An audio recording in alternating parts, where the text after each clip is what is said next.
I reckon that a lot of people would feel like that. I do. And I admittedly feel the same way. I've been going through, I always get frustrated when it comes to stuff like this, when I'm thinking like this, I was like, oh, it's always the comparison is the thief of all joy. But it's not. It's not. But it's not about comparison. Well, it's also it's like, but doing the same thing every single time, every single year. I think there has to be that break point, right? And Yes, you've kind I of agree. maybe hit that when you said with your weight, with what's happening with business and life and work and all that sort of shit. And it does get to that point where you go, all right, something's got to change, something's got to snap. And then I think in those moments, that's when you achieve it. I reckon there's moments throughout the times where things happen. I don't think the whole year is going to be extraordinary, or that whole period is going to be extraordinary and massive growth and massive change and massive challenges and massive everything you want. But I think there's periods where you go, okay, cool. At that moment, I made that decision and this led to that. So for example, I remember earlier in the year, I was looking at the books. I'm like, okay, I need a project to start around now. Another one. We need to secure another project. And I'm working on it. And I started to make calls. I called past clients. I called new clients. I called a whole range of people. And I hit the phones for about a solid week and a half. And it got me opportunities. I went and saw this person, went and saw that person, went and did whatever it might be. And now we're in the final days, weeks of signing up a project, which is perfect timing because I wanted it to start sort of next financial year. And I was thinking back to it, I was like, had I just gone through and done everything I was doing like I always do, busy, come in, clock out, do what you got to do, that never would have happened. That project never would have come up.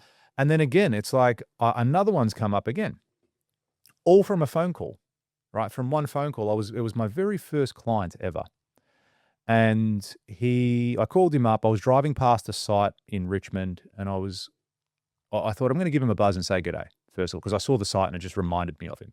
Said, hello, how are you? What's going on? He's like, hey, great to see you, blah, blah, blah. He goes, hey, I'm busy. I'm in a meeting, but come and see me next week. We'll have a chat. Went down there, had a chat with him, saw his operations, like gentleman, lovely guy.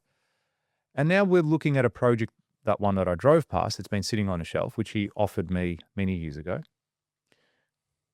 And he's offered it again and said, listen, I want you to build it. You're the only person I trust. I want you to look at it. This is where the number is that I want it to be. Where does it sit? So on and so forth.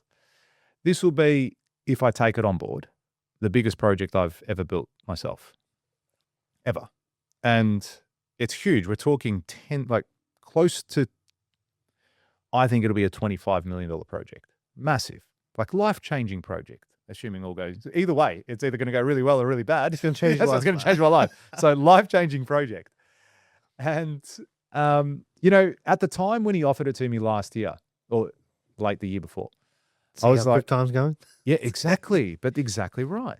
He came and saw me. He drove up and saw me at one of my apartment projects that we're building. And he's like, here's the job. And I said, look, mate, thank you, but I'm out. I don't want to get into that space. I don't want to do this type of job. We're focused on this. We're focused on that. And now it's come back full circle again. And I'm looking at it and I'm like, okay, give me the reasons why you wouldn't do this. You're saying that to yourself? To myself. So give me the reasons why I wouldn't do this. And like every excuse I come up with, it wasn't justified to myself. I'm like, no, that's not a good enough reason not to do this. That's not a good enough reason not to do this. And it's now led me down the path of, well, fuck it, let's do it. So if I didn't do it and said, look, mate, thank you so much again. I'm going to pass. This isn't for me. Get someone else to do it. What's the next 12 months going to look like?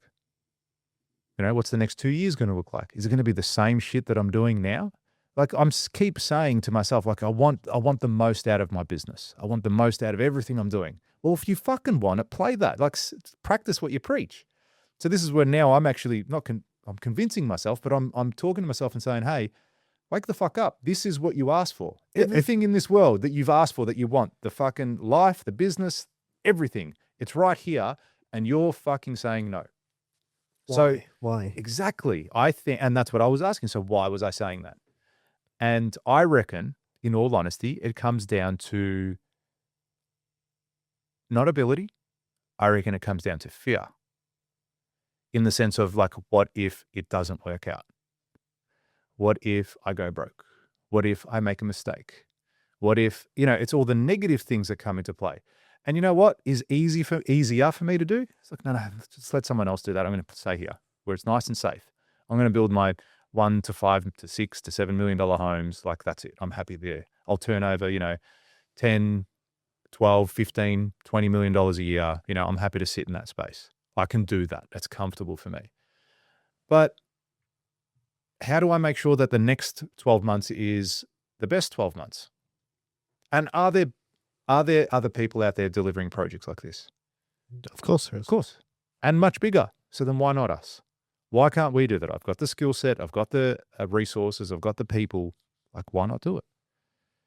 And I think that's what the turning point was for me just recently, by the way, like 2 weeks ago, just recently there was that turning point and that click in me saying, well, fuck it, man. I don't want to, I keep complaining that, 2 years have gone by and I feel like nothing's changed. Well, you have to change it. No one else. I'm not going to come in and change your life. I'm not going to come in and say, hey, let's go for a jog. First of all, fucking hate jogging. But second of all, I'm not going to do that to you just to help you get better. Not because I don't care, but it wouldn't come in my train of thought. It was never going to come in. I'm not going to walk past your office in the morning and say, oh, you know what? I reckon Robbie needs to start getting in shape. I'm going to start pushing him to do that a bit more. I can't believe you haven't done that. I know. I know. I need it right in front of me. So now that you've told me. What's the, what's the, are you going to say yes? Yeah. I'm at the moment, I'm doing the feasibility on it. So I need him to say yes at this point in time, as in to agree to the figure. Yeah, no, but Yeah. you've chosen to put your hat I've chosen to put my hat in the ring now. Yeah. Yeah. In the sense of, look, he's told me blatantly, he goes, look, I want you to do it.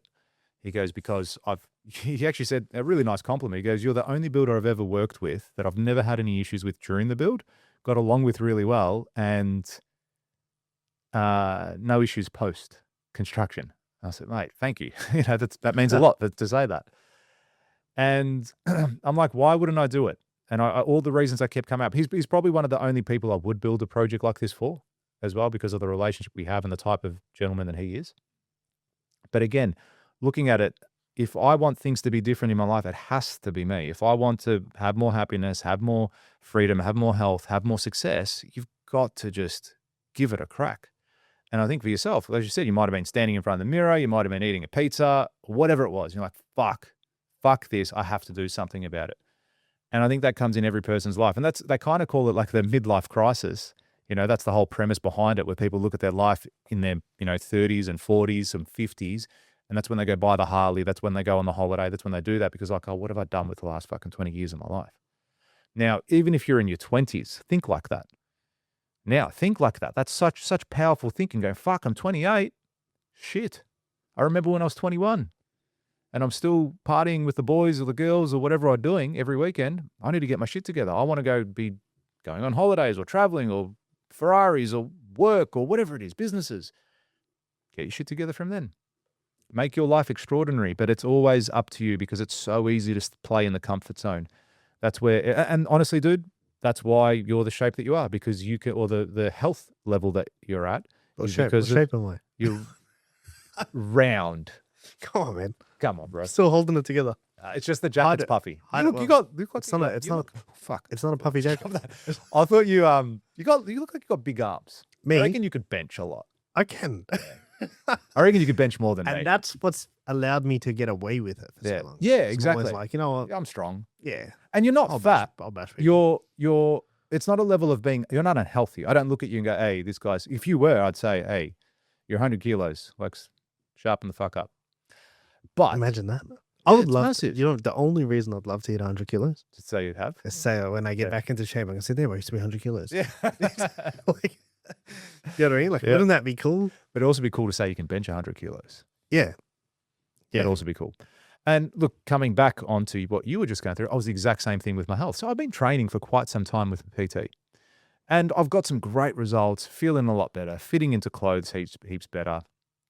But still not the exact body shape or fat percentage or physique, anything that I want to be. And it only clicked with me. Like, I went to the gym on Sunday. I went again yesterday. I won't go today. Today's my rest day. But I will go tomorrow, and so on and so forth. And I'm going to step it up, because I'm like, well, I noticed over the last probably 3 weeks, ever since we went away to the Builder Summit, I have just not been eating as strictly as I was, and I let the couple of little bad habits come in, had pizza one night, have whatever. And it's like I went from being about 81, high 81s to 83.2. So I was about a kilo and a half difference in that time period. But like, well, imagine if I kept with it and it went the other way and it was high 70s. Right? But I didn't. I got complacent. I got comfortable. Oh, come on, man. You've dropped a lot of weight. You know, you've been training hard. You've been working hard. Oh, Talk come on. yourself out of it. Exactly. You know, we went to Meat and Wine Co. as a tradition whenever we go into state. Yeah, get the dessert. Come on, get the dessert. Of course. We can get, what's the matter with you? As if we're not going to get dessert. Get the entrees. Yeah. So, Man, I'm hungry. oh, me too.